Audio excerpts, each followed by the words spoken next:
하늘의 긍정적인 소망의 메시지를 전해드리려 하는 스티그마 미션 방송의 하늘 영성 가이드 김민자 줄리팍입니다. 여러분 오늘 행복하고 감사한 하루 되세요. 고맙습니다.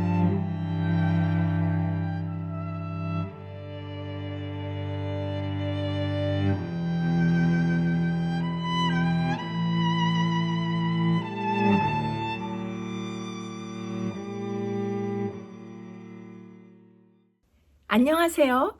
오늘은 마가복음 제12과 예수님께서 신문 받으시고 십자가에 못 박히시는 내용을 다루어 드리는 시간입니다. 지난 총론에서 마가복음을 시작할 때 마가복음의 특징을 몇 가지 다루어 드렸었는데요. 마가복음은 16장 정도로 되어 있는 가장 짧은 사복음서이지만 그 내용은 가장 먼저 쓰여진 그 기록이 가장 먼저 앞섰던 그런 복음서입니다. 그리고 그러한 관계로 인해서 이 마가복음은 굉장히 속도감이 있고 박진감이 넘치는 그런 스피드로 모든 사건을 전개하는 것을 우리가 볼 수 있었습니다. 그리고 총론에서 여러 번 설명드린 대로 마가복음은 1장부터 16장까지 각 장이 예수님의 십자가 사건으로 그 시선을 주목하고 그 초점을 향하여 나아가기 때문에 마가복음의 교과 방송을 진행하면서 제1과에서 지난 11과까지 각 과에 예수님의 죽으심과 십자가에 대한 내용이 많이 포함되어서 진행되어 왔습니다. 따라서 마가복음 교과 내용의 클라이맥스인 오늘 제12과 예수님의 죽으심을 다루는 내용에서는 보다 간결한 그런 내용으로 특별한 사항들을 포함하여 진행하도록 하겠습니다. 사복음서의 내용을 교과 방송으로 진행할 때는 반드시 통과해야 하는 어려운 부분들이 있습니다. 예수님의 겟세마네의 고뇌와 눈물, 배반당하시고 붙잡히시고 신문당하시는 과정, 그리고 그리스도께서 십자가에 못 박히시는 과정은 이러한 내용들을 진행할 때 가장 큰 고통으로 다가옵니다. 진행자의 가슴 속에 묻어있는 그 진한 눈물과 깊은 오열을 삼키면서 하나님의 사랑과 예수 그리스도의 희생을 충분히 전달할 수 있는 인간의 언어의 한계를 느낄 때는 가끔 진행을 중단하고 깊은 침묵 속으로 들어가서 묵상을 드리는 그런 경험을 자주 하게 되는 것입니다. 그러면 이제 예수님의 십자가에 못 박히시는 과정을 적나라하게 진행해 드려야 하는 제12과 차분한 마음으로 함께 시작하도록 하겠습니다.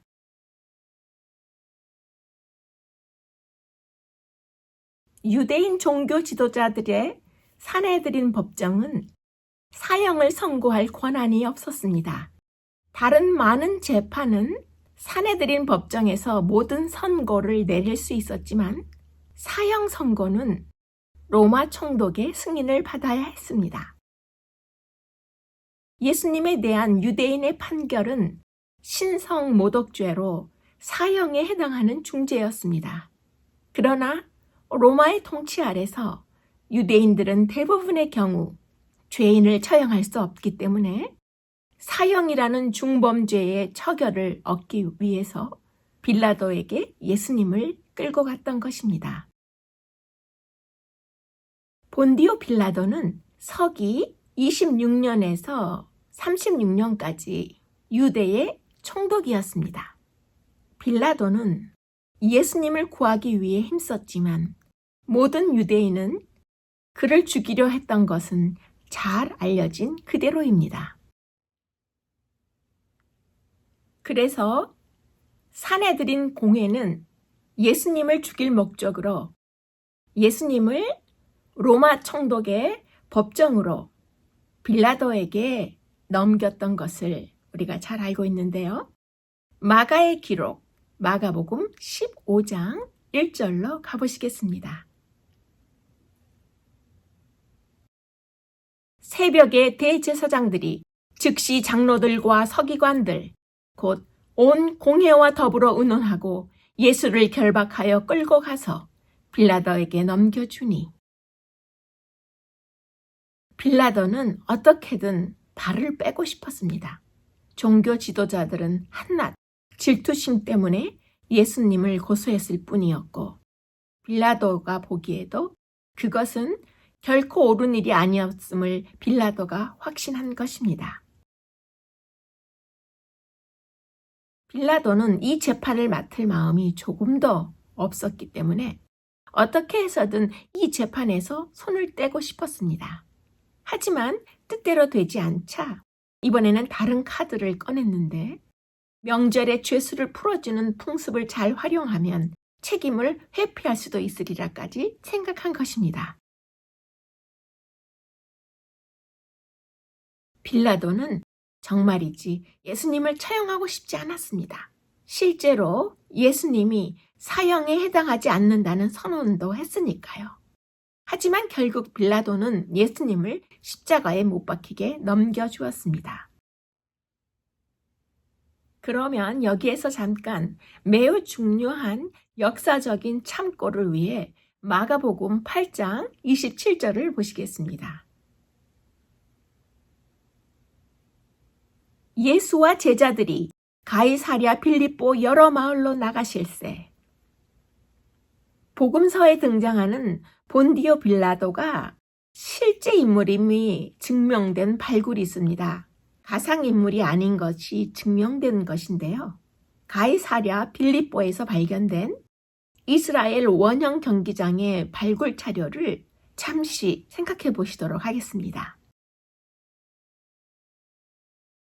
AD 1세기 그 당시의 로마 제국은 많은 식민지 영지를 정신적으로 묶을 하나의 끈을 생각했는데, 그것이 바로 운동 경기였습니다. 그래서 그 당시 아테네와 고린도에서 시작되었던 각 지방의 경기들을 체계화시켜서 지금의 올림픽처럼 그와 같은 경기들을 만들었던 것입니다. 로마 제국은 로마의 검투사들과 군인들을 철저히 훈련시켜 언제나 승리하도록 했습니다. 로마 종족은 세상의 어느 종족보다 위대하고 세계를 지배할 만한 민족이라는 것을 운동을 통해서 세상에 과시하려 했던 것입니다. 그로 인하여 세계 체육의 문외한이었던 이스라엘에도 원형 경기장이 서게 되었습니다. 그 원형 경기장이 기록으로만 전해지다가 가이사랴 지방의 빌립보의 모래더미 속에서 발견되었는데, 인류가 발견해낸 경기장 중에서 그 규모가 최대였습니다. 그런데 여기에서 중요한 발굴물들이 나왔습니다. 로마의 역대 총독부에 본디오 빌라도에 대한 기록이 나와 있질 않아서 예수라는 인물과 함께 만들어낸 신화적인 인물이라고 주장하는 사람들이 꽤 있었는데요. 이 원형 경기장 내에 여러 총독들의 이름이 새겨진 지정된 좌석들이 발굴되었는데, 그 이름들 중에 폰티우스 빌라토스라는 이름이 기록되어 있었던 것입니다. 그래서 본디오 빌라도라는 성경의 인물이 예수와 함께 만들어낸 가공인물이 아니라 역사적으로 실제적으로 존재하고 있었던 인물임을 증거하는 매우 중요한 고고학적 발굴이 이스라엘의 가이사랴 빌립보 지방에서 발견된 것을 생각하고 지나가면 좋을 것입니다. 그런데 눈에 띄는 질문이 하나 보이는데요. 163페이지에 제1번의 질문을 보시면 사람들이 우리를 누구 혹은 무엇이라고 부르는가요? 라고 묻고 있죠? 잠깐 생각해 보겠습니다. 어디서든 내가 누구지? 하는 것에 대한 정체성이 분명해야 합니다. 그렇지 않으면 방황하고 고통받고 실패하기 쉬운 것입니다. 그리스도인이라고 하는 정체성이 분명할 때 믿음 생활을 충실하게 할 수 있고 주위의 사람들에게 좋은 영향을 줄 수 있으며 하나님의 영광을 높이 드러낼 수 있는 것입니다. 본래 그리스도인이라는 말은 이방인들이 안디옥 교인들에게 붙여준 이름입니다. 물론 그들이 이 이름을 좋은 의미로 부르지는 않았습니다. 2000년 전에 1세기 그 당시에는 그리스도에 미친 사람, 그리스도밖에 모르는 사람이라는 뜻으로 예수를 믿는 자들을 조롱하기 위해서 불렀던 이름이 그리스도인입니다. 그러나 안디옥 교인들은 이 별명을 즐겨받았습니다. 그 속에서 정체성을 분명히 하고 한 사람 한 사람이 그리스도에 미쳐서 살았던 것입니다. 핍박받던 1세기의 그리스도인들은 앉아도 그리스도, 일어서도 그리스도, 걸어가도 그리스도, 누워서도 그리스도, 눈에도 그리스도, 입에도 그리스도, 가슴에도 그리스도, 손에도 그리스도, 그들의 삶 전체가 예수 그리스도로 가득 찼습니다. 낮에도 그리스도를 위해 일하고 밤에도 그리스도를 위해 꿈을 꾸었습니다. 삶의 목적이 그리스도였고 매 순간 그리스도를 존귀하게 하기 위해서 살았습니다. 이러한 삶이 그 당시의 세상 사람들에게 큰 감동을 주게 되었고 후에는 그들도 그리스도인들이야말로 정말 그리스도를 닮은 사람들이야 하며 칭찬을 했던 것입니다. 이 자랑스러운 전통을 이어받은 자들이 바로 우리 그리스도인들입니다. 그리스도인이라는 말을 들을 때마다 긍지를 가져야 하며 그리스도의 사람이 된 것에 대한 자부심을 가져야 합니다. 동시에 그 영광스러운 이름으로 불리는 만큼 그리스도인답게 살아가는 삶의 내용이 있어야 합니다. 그렇지 않으면 이름만 그리스도인일 뿐 세상 사람들의 조롱거리가 되는 것입니다. 그렇다면 현대 그리스도인들의 현 주소는 어디에 있을까요? 우리 교회는 그리스도인들의 공동체답게 세상을 선도하는 교회요, 감동을 주는 교회라고 할 수 있습니까? 이 세상에 귀한 영향력을 끼치면서 모든 사람들에게 칭송받는 교회라고 말할 수 있습니까? 그런데 그렇지 못한 것이 오늘 우리 교회들의 현실입니다.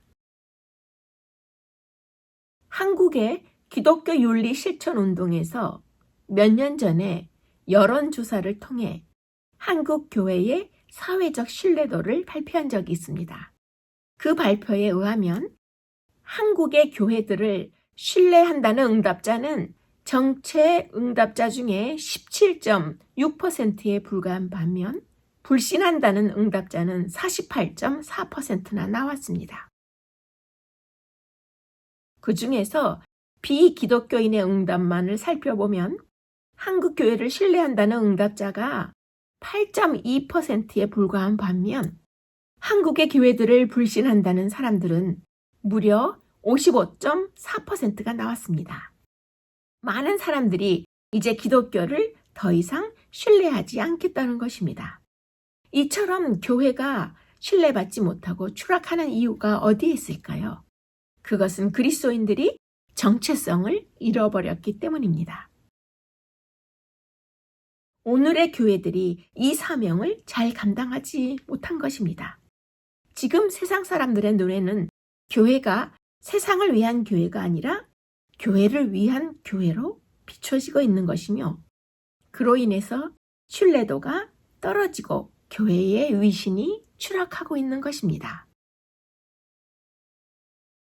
너희는 세상의 소금이니 너희는 세상의 빛이라. 그리스도인들은 교회의 소금이 아니라 세상의 소금입니다. 교회는 교회의 빛이 아니라 세상의 빛이라고 말씀하시는 것입니다. 다시 말하면 교회는 세상 한복판에서 소금과 빛으로서 거룩한 영향력을 이 세상에 발휘해야 한다는 것입니다. 그러면 지금은 마가복음 15장 20절로 함께 가보시겠습니다. 십자가에 못 박으려고 끌고 나가니라. 예수를 끌고 골고다라 하는 곳에 이르러 십자가에 못 박고. 특이하게도 마가는 잔혹한 장면은 별로 자세히 기록하지 않고 있습니다. 예수님의 육체적 고통보다는 사건 이면에 숨겨진 더 깊은 의미를 부각시키기 위함이었습니다. 마가는 실제로 십자가 처형 과정에 관해서는 지금 보시는 15장에서 매우 간단하게 기록하고 넘어가는 것을 알 수 있습니다. 십자가는 역사상 가장 치욕스럽고도 소름 끼치는 처형 도구였습니다. 로마인들은 오직 천하의 몹쓸 죄인들만을 십자가에 매달았습니다. 십자가에 매달리면 장시간 동안 피를 흘리며 극도의 고통에 시달리다가 쇼크나 질식으로 죽었습니다. 로마 군병들은 조롱의 상징으로 가시면류관을 만들기 시작했습니다. 긴 가시로 덮인 가시더미가 면류관 모양으로 만들어져 예수님의 머리 위에 씌워졌습니다. 그러자 다량의 피가 흘러나왔는데요. 사람의 머리는 신체 중에서도 혈관이 많은 곳이기 때문입니다. 비웃고 얼굴을 때리고 난 후 로마 군병들은 그 가시면류관을 예수님의 머리 깊숙이 씌우기 위해서 예수님의 머리를 내리치기 시작했습니다. 마침내 잔인한 장난에 실증이 난 군인들은 예수님 위에 덮여있던 자색옷을 잡아챘습니다. 그 자색옷은 이미 예수님이 흘린 피와 상처의 혈청에 말라서 달라붙어 있었습니다. 그래서 그 옷을 잡아챈다는 것은 상처를 감싼 외과용 붕대를 조심성 없이 확 낚아채는 것과 같은 매우 큰 아픔에 고통을 유발하는 행동이었습니다. 다시 채찍에 맞은 것처럼 예수님 몸에 상처난 곳곳에서는 살점이 떨어지고 피가 흘러나오기 시작했고 예수님은 매우 고통스러워 하셨습니다. 무거운 가죽끈으로 된 채찍으로 그 끝에는 각각 2개씩 둥그런 납덩이들이 달려 있었습니다. 그 무거운 채찍으로 예수님의 어깨와 등 그리고 다리를 사정없이 내리쳤습니다. 처음에는 그 무거운 가죽끈이 피부만 찢었지만 채찍을 계속 내리치면서 그 가죽 채찍은 예수님 몸에 피하 조직을 찢고 파고들어서 모세관과 혈관에서 피가 줄줄 흘러나오기 시작했습니다. 결국은 예수님 몸속에 속 근육에 있는 혈관에서 피가 뿜어나오기 시작한 것입니다. 계속되는 채찍질 속에서 납덩이들 때문에 예수님 몸에는 크고 깊은 상처가 생겼습니다. 시간이 지나면서 그분의 등살 가죽은 걸레처럼 너덜너덜해지고 예수님의 등 전체는 알아볼 수 없을 정도로 찢어진 채 피로 범벅된 살덩이가 되었습니다. 실신 상태의 예수님은 포박에서 풀리자 자신의 피로 물들어진 돌바닥 위에 그대로 쓰러지셨습니다. 50kg 이상 무게의 매우 무거운 십자가 가로대가 예수님의 어깨를 가로질러 묶여져 있었습니다. 사형 선고를 받은 예수님의 행렬이 2 강도와 로마 군병들과 함께 천천히 비아 돌로로사, 예수께서 십자가를 지고 골고다까지 가신 길을 따라 시작되었습니다. 예수님은 똑바로 서서 걸으려고 애를 쓰셨지만 많은 피를 흘린 충격에다가 무거운 50kg의 십자가 가로대의 무게를 감당하는 것이 무리였습니다. 예수님은 비틀거리다가 쓰러지셨습니다. 그 거친 나무 기둥은 그분 어깨에 찢어진 피부와 근육 속을 도려내듯이 비벼댔습니다.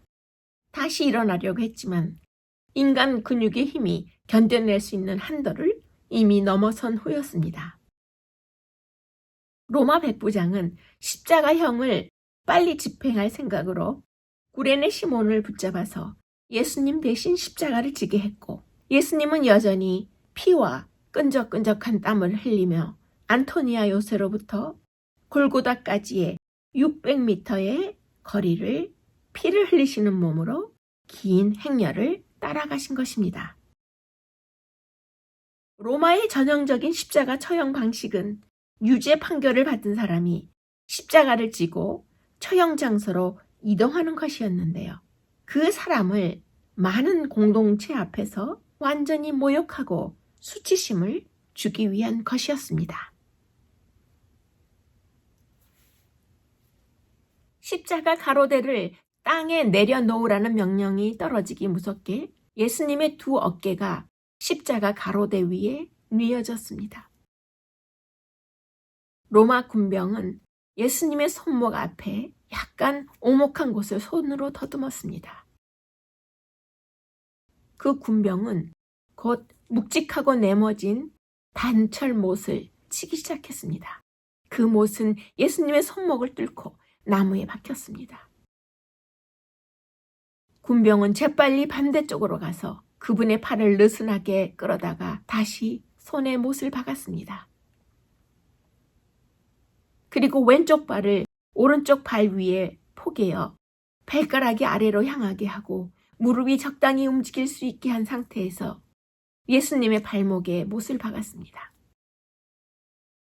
군병은 십자가의 가로대를 세워 올리고 나사렛 예수 유대인의 왕이란 죄표를 그 위에 박았습니다.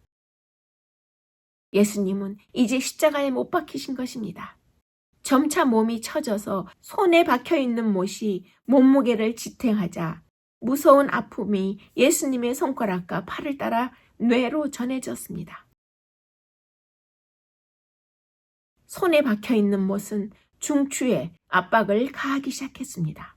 고통을 피하기 위해 몸을 위로 밀어 올릴 때는 몸무게 전체가 다리에 박힌 못에 의지해야 했습니다.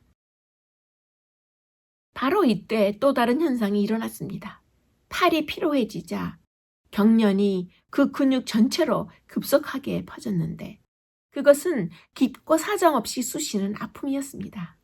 이 경련 때문에 예수님은 몸을 위로 밀어 올리지 못하셨습니다. 그리고 그분의 팔에 몸무게가 실리게 되자 가슴 근육이 마비되고 늑간 근육도 재구실을 하지 못하게 되었습니다. 공기를 폐 안으로 흡입할 수 있지만 내쉴 수는 없었습니다. 그래서 짧은 호흡이라도 하기 위해 예수님은 몸을 위로 밀어 올리고자 안간힘을 쓰셨을 때는 이산화탄소가 허파와 혈류에 채워져서 근육의 경련이 부분적으로 가라앉았고 발작적으로 예수님은 숨을 내쉬기 위해 몸을 위로 밀어 올리면서 산소를 고통스럽게 들이마셨던 것입니다.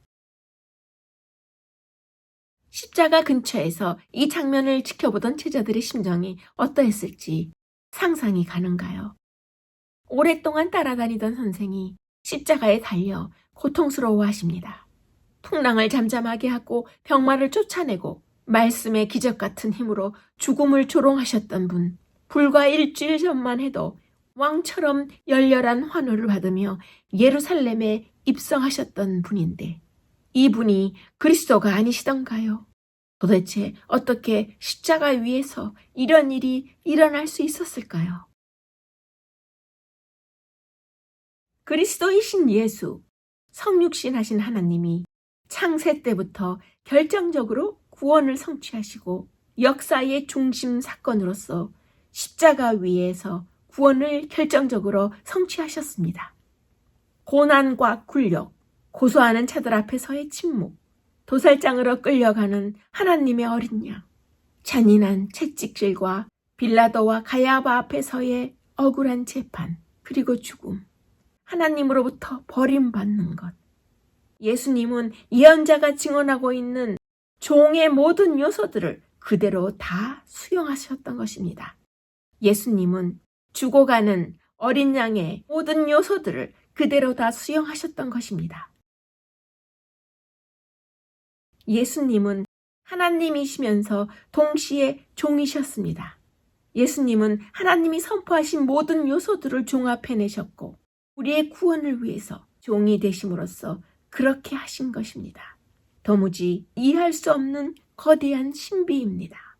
힘이나 권력이나 주장을 통해서가 아니라 상처받기 쉬운 연약한 삶을 통해서 죽음과 상처의 순환을 깨시고 폭력을 당하시면서 그 폭력의 독재를 종식시키신 것입니다. 그러나 예수님의 고난과 죽음이 결정적이고 완전하기는 하지만 그것이 전부가 아닙니다. 예수님이 고난과 죽음을 통해서 성취하신 그 일에 우리 모두가 참여하는 일이 남아있는 것입니다.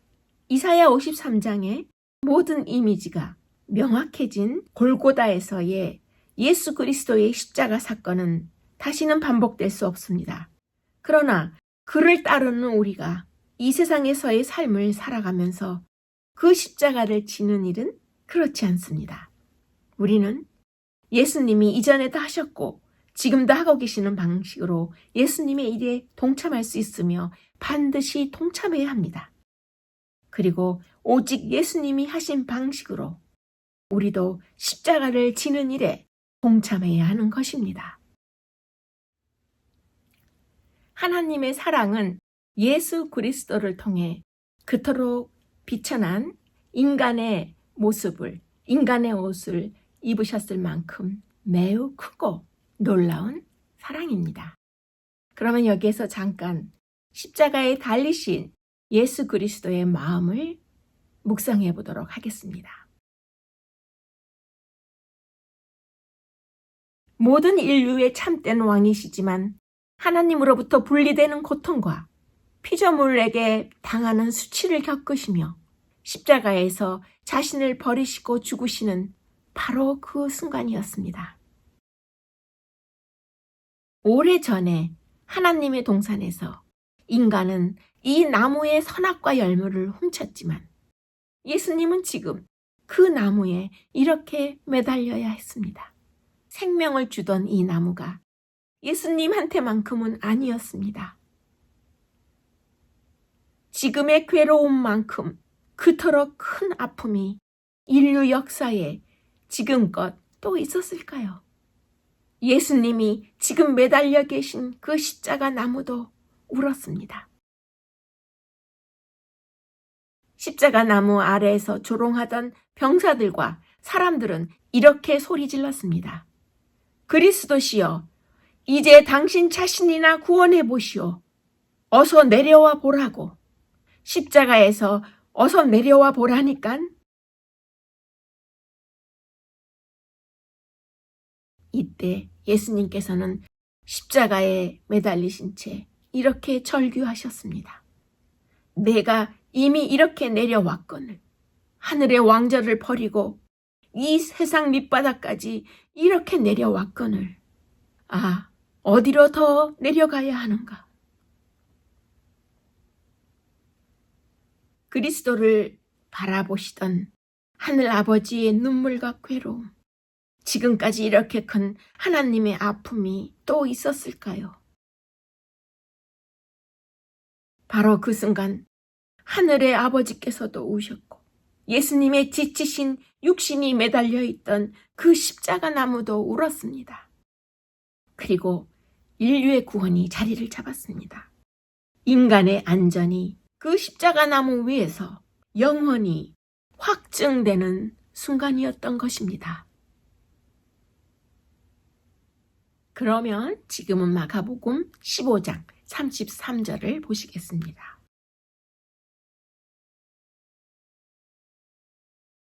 제6시가 되매 온 땅에 어둠이 임하여 제9시까지 계속하더니 제6시는 정오 12시이고 제9시는 오후 3시입니다.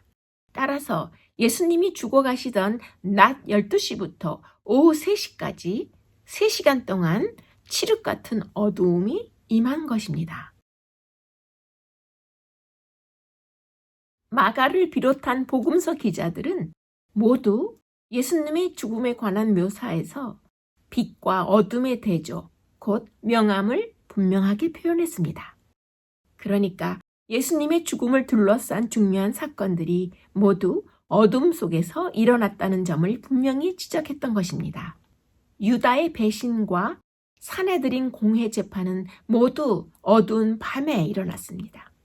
그리고 예수님이 실제로 돌아가신 시간은 대낮인데도 정오 12시부터 오후 3시까지의 한낮인데도 칠흑 같은 어둠이 임한 것입니다. 하나님의 심판이 임했다는 뜻입니다. 이것은 초자연적인 어둠이었습니다. 성경에서 대낮의 어두움은 하나님의 진노와 심판을 상징하는 것을 알 수 있습니다. 나의 하나님, 나의 하나님, 어찌하여 나를 버리셨나이까? 예수님은 나의 하나님, 나의 하나님이라고 외치셨습니다. 십자가 위에서 예수님은 하나님께 철저하게 버림을 받으셨던 것입니다. 우주를 세우신 예수님이 무너지셨습니다. 도대체 왜일까요? 예수님은 우리가 받을 심판을 대신 받으신 것입니다. 예수님은 실제로 버림을 받으셨던 것입니다. 예수님은 우리가 버림을 받지 않도록 대신 버림을 받으셨던 것입니다. 우리에게 쏟아져야 할 심판이 대신 예수님께 쏟아졌던 것입니다. 171페이지의 넷째 소재의 적용과 묵상의 질문에 또 다른 중요한 내용이 나오죠. 함께 생각해 보도록 하겠습니다. 영적 어둠은 진정한 빛이신 하나님께 등을 돌리고 다른 것을 삶의 중심으로 삼을 때 찾아옵니다. 인간관계와 가족, 돈, 그리고 비즈니스와 같은 그런 다른 것을 우리의 삶의 중심으로 삼을 때 하나님께 등을 돌리는 것입니다. 성경에 따르면 하나님은 모든 진리와 모든 생명의 절대적인 근원이십니다. 그래서 하나님을 중심으로 도는 사람의 삶은 진리와 생명력이 가득한 것인데요. 하나님께 등을 돌리고 직장이나 인간관계, 가족 같은 그런 다른 것을 행복의 최고의 근원으로 삼으면 영적 암흑이 곧바로 찾아오는 것입니다. 영적 암흑 속에 있으면 인생이 잘 풀리는 것 같아도 사실상 완전히 나의 인생이 엉뚱한 방향으로 가고 있는 것입니다. 다른 것을 하나님보다 더 중요하게 여기면 방향을 제대로 알 수 없기 때문입니다. 돈이나 직업적인 성공, 인기 같은 것이 당장은 좋아 보여도 진정으로 갈망하는 대상을 찾고 나면 아무것도 아닌 것입니다. 하나님 외의 것을 중심으로 삼으면 자존감도 상실됩니다. 칭찬과 자신의 성과 같은 것에서 찾은 자존감은 언제 깨질지 모르는 것입니다. 어둠 속에서는 자기 자신을 볼 수 없는 것입니다. 영적 어둠 속에서는 고립되는 것입니다. 세상적인 것을 추구하면 항상 두려움이나 분노, 그리고 교만, 신세한탄이나 자기 연민에 시달릴 수밖에 없으며 그 결과 내 자신이 다른 사람들에게서도 멀어지게 되는 것입니다. 진정한 빛이신 하나님께 등을 돌리고 다른 것을 보다 중요하게 여기면 영적 어둠이 찾아옵니다. 그로 인한 방향 상실은 반드시 멸망으로 이어질 것입니다. 사실 하나님의 개입하심이 아니면 우리는 모두 영적 어두움 속에서 살 수밖에 없습니다. 이런 잘못된 궤도를 바로잡을 능력도 우리에게는 없습니다. 예수님이 버림을 받고 우리의 죄값을 치르신 것은 아버지 하나님이 우리를 절대 버리지 않게 하시기 위함이었습니다. 십자가는 아무런 까닭 없이 보이는 상황에서도 하나님이 여전히 역사하고 계신다는 증거입니다. 우리는 자신이 고난받는 이유를 알지 못합니다. 예수님의 고난이 제자들에게 무의미해 보였던 것처럼 우리의 고난도 우리의 눈에는 부당하게만 보일 때가 많습니다. 그러나 하나님이 우리를 사랑하지 않아서 고난을 허락하시는 것이 아닙니다. 하나님이 우리를 버리시는 것은 절대 아닌 것입니다. 잠시 이 부분에서 특별히 강조해서 조명해 드릴 내용이 있는데요. 다 같이 마가복음 15장 39절을 함께 보시겠습니다. 예수를 향하여 섰던 백부장이 이르되 이 사람은 진실로 하나님의 아들이었도다. 이 고백은 실로 대단한 고백이었습니다. 이 대목에 이를 때까지 어떤 인간도 예수님을 그렇게 부르지 않았기 때문입니다. 제자들은 예수님을 그리스도라 불렀지만 당시에는 그리스도를 하나님, 신으로까지 여기지는 않았습니다. 정작 예수님의 신성을 처음으로 이해한 사람은 그분의 죽음을 주도했던 백부장이었습니다. 게다가 그는 로마 제국의 로마인이었습니다. 당시 로마 제국의 모든 동전에는 신인 아구스도의 아들 디베리오 가이사란 글귀가 새겨져 있었습니다. 충성스러운 로마인이 신의 아들이라 부를 수 있는 사람은 로마의 황제 가이사 시저 황제의 한 사람뿐이었습니다. 하지만 이 백부장은 예수님께 지금 그 칭호를 붙인 것입니다. 로마 제국의 백부장들은 장교로 임관된 귀족이 아니라 한낱 졸병에서 한 단계씩 올라온 사람들이었습니다. 그래서 로마의 백부장들은 죽음을 많이 목격했고 직접 사람을 많이 죽이기도 했습니다. 따라서 지금 여기에 이 백부장도 우리가 상상하는 것보다 훨씬 더 잔인한 사람이었을 것입니다. 무정하고 잔혹한 인물. 하지만 뭔가가 그의 영적 어두움을 깨뜨렸습니다. 그래서 그는 지금 예수 그리스도의 신성을 처음으로 고백한 역사적인 사람이 되었던 것입니다. 예수님이 누구신지를 처음으로 이해한 사람이 왜 이 백부장이었을까요? 이 백부장은 예수님의 절규를 듣고 예수님이 돌아가시는 모습을 직접 보았기 때문에 어두움에서 빛으로 나올 수 있었던 것입니다.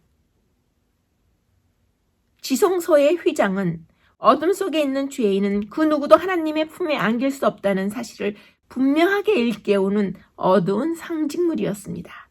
그런데 예수 그리스도께서 돌아가신 이 순간 지성소의 그 거대한 휘장이 위에서 아래로 쫙 찢어진 것입니다.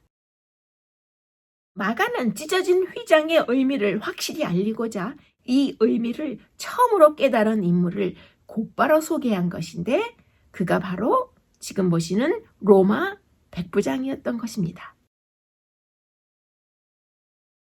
이 백부장은 수많은 이의 죽음을 보았고 그중 많은 사람을 자기 손으로 직접 죽였습니다.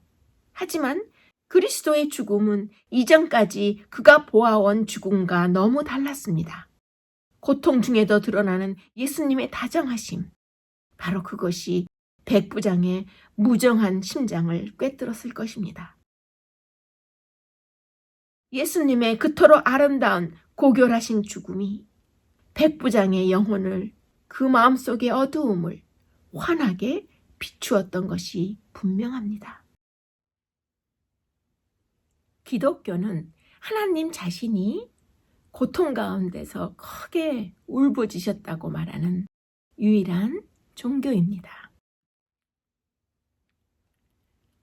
179페이지의 5번째 소재의 적용의 질문에서 어떻게 하면 예수님을 버리고 도망하지 않고 예수님의 고난에 동참하는 그런 사람들이 우리가 될 수 있을까요? 라고 묻고 있습니다.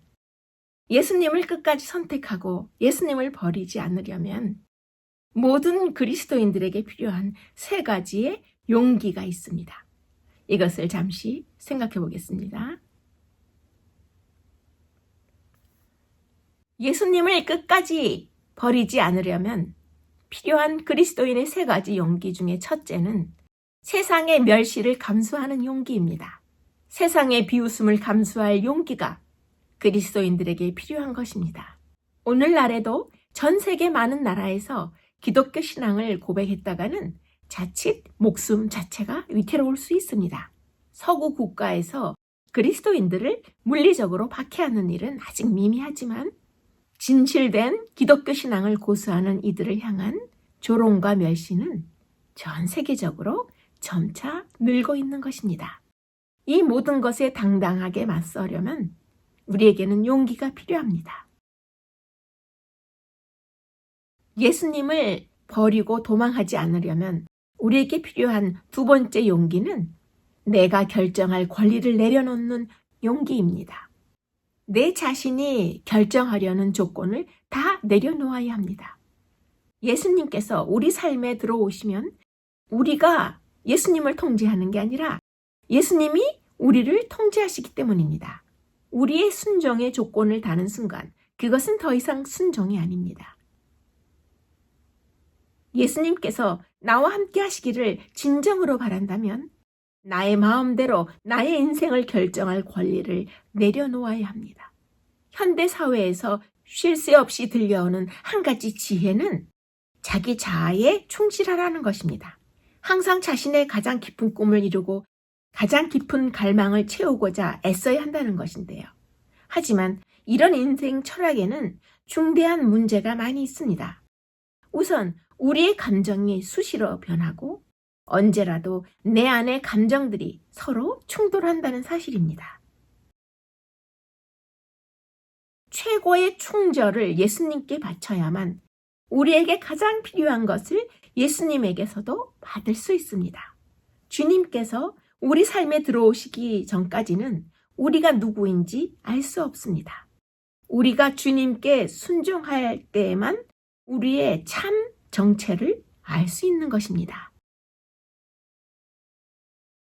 예수님을 끝까지 받아들이고 배반하지 않기 위한 세 가지 용기 중에 그 세 번째는 내가 내 자신이 죄인임을 인정하는 용기입니다.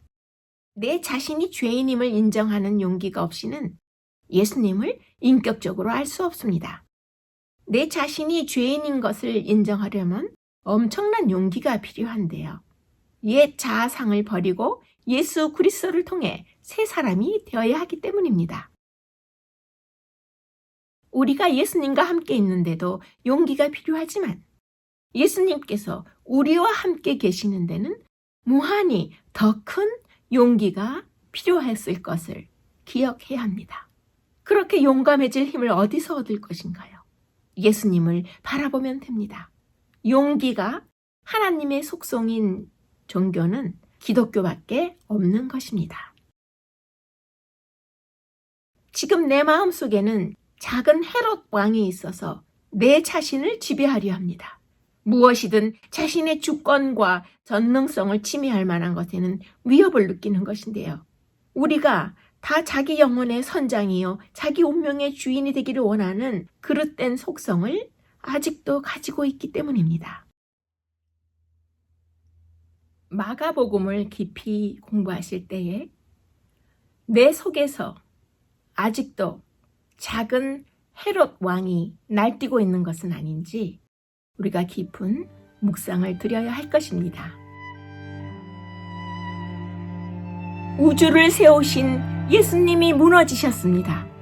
실제로 버림받으신 예수님은 우리가 버림받지 않도록 대신 버림을 받으신 것입니다. 예수님이 버림을 받은 것은 하나님이 우리를 버리지 않게 하시기 위함입니다. 십자가는 하나님이 여전히 이 세상에 역사하고 계시다는 증거입니다. 영적 어두움은 하나님이 아닌 다른 것을 나의 삶의 중심으로 삼을 때 찾아옵니다. 다른 것들을 하나님보다 더 중요하게 여기면 엉뚱한 방향으로 흘러가는 것이 우리 인생입니다. 내가 이미 이렇게 내려왔거늘 하늘 왕자를 버리고 이 밑바닥까지 이 세상에 내려왔거늘 어디로 더 내려가야 하는가? 십자가 아래에서 어서 내려와 보라고 조롱당하신 예수님의 흐느끼시는 대답이 들리십니까? 정체성이 분명한 그리스도인입니까? 그리스도인답게 살아가는 삶의 내용이 없이는 이름만 그리스도인일 뿐 우리는 세상의 조롱거리가 될 것입니다. 그리스도인들은 교회의 소금이 아니라 세상의 소금입니다. 교회의 빛이 아니라 세상의 빛이 되어야 합니다. 내 속에서 아직도 날뛰는 작은 헤롯 왕이 물러나야 합니다. 나의 자아를 위한 헤롯 왕이 내 속에 아직 살고 있기 때문입니다. 예수님을 끝까지 버리지 않으려면 용기가 필요합니다. 세상의 멸시를 감수하는 용기, 내가 결정할 권리를 내려놓는 용기, 내가 죄인임을 인정하는 용기가 필요한 것입니다. 우리를 위해 종이 되신 왕의 신비를 기억하십시오. 죽음과 상처와 폭력을 당하시면서 악의 폭력의 독재를, 죽음의 독재를 영원히 종식시키신 것입니다.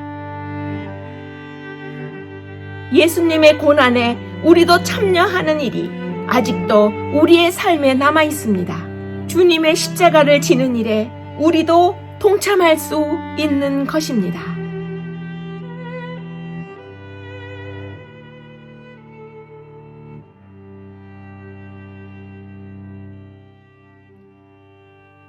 오늘 12과 함께 공부하시면서 진한 눈물과 가슴속 오열을 함께 인내하시면서 끝까지 시청하시고 공부해 주셔서 감사합니다. 다음 주 제13과 마가복음의 그 마지막 과에서는 영광의 부활, 예수님의 새로운 모습으로 여러분을 찾아뵙겠습니다. 함께 해주셔서 고맙습니다.